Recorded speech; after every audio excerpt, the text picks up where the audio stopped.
And here is the Writer's Almanac for Tuesday. It's the 16th of April, 2019. It's the birthday of Charlie Chaplin, born in London, 1889, who started out as a vaudeville actor in a comedy troupe, went to Hollywood, was shocked at how crude the movies were, started directing himself, and in the year 1914, he directed, wrote, and starred in 16 films in 6 months, in which he invented his most famous character, the Little Tramp, and he became a star recognized around the world. 1787, the first American play opened at the John Street Theater in New York City, written by Royal Tyler. He was 29, graduate of Harvard, veteran of the Continental Army. The play was entitled The Contrast, first play by an American writer to be professionally produced. And it was a success. It played 4 times that month in New York, and then in Baltimore and Philadelphia. George Washington went to see it.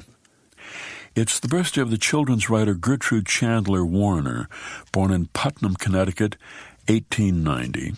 She taught first grade in the school there in Putnam, and one day when she was homesick, she thought up a story about kids who lived in an abandoned train car. And she brought it into her class, read it to her students, rewrote it until it was in very simple language that all the students could understand.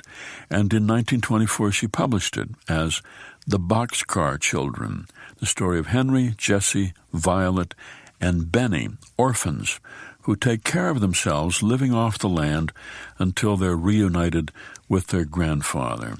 Some people thought it was a dangerous book, a bad influence, encouraging children to think they could get along fine without adults.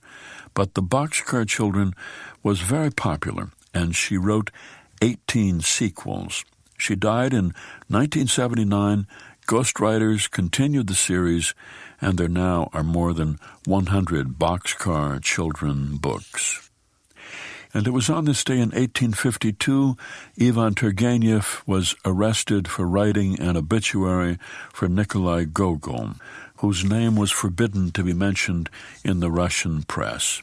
Turgenev lived under house arrest for almost 2 years, wrote his book of short stories, A Sportsman's Sketches, then successful plays and novels including Fathers and Sons.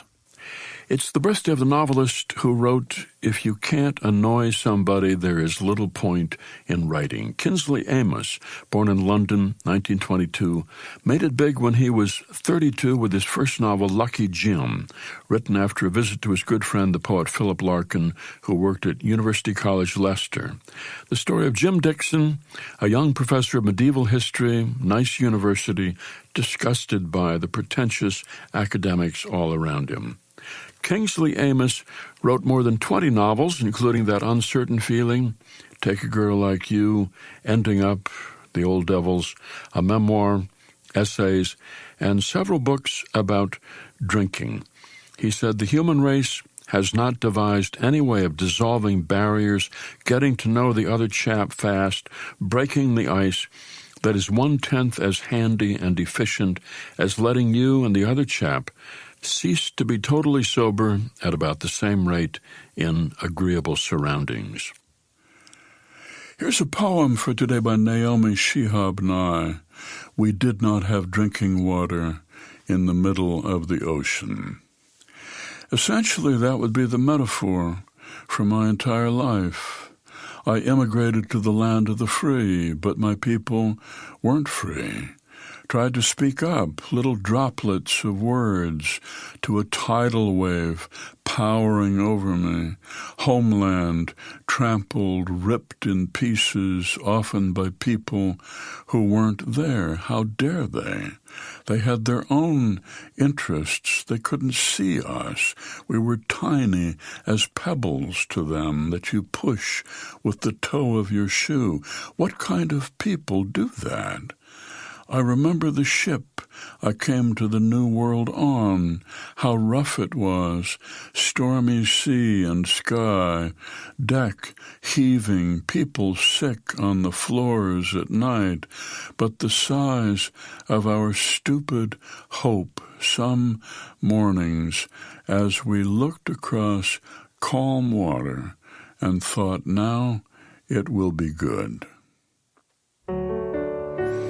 A poem by Naomi Shihab Nye, We Did Not Have Drinking Water in the Middle of the Ocean, from her collection Transfer, published by Boa Editions and used by permission here on the Writer's Almanac. Be well, do good work, and keep in touch.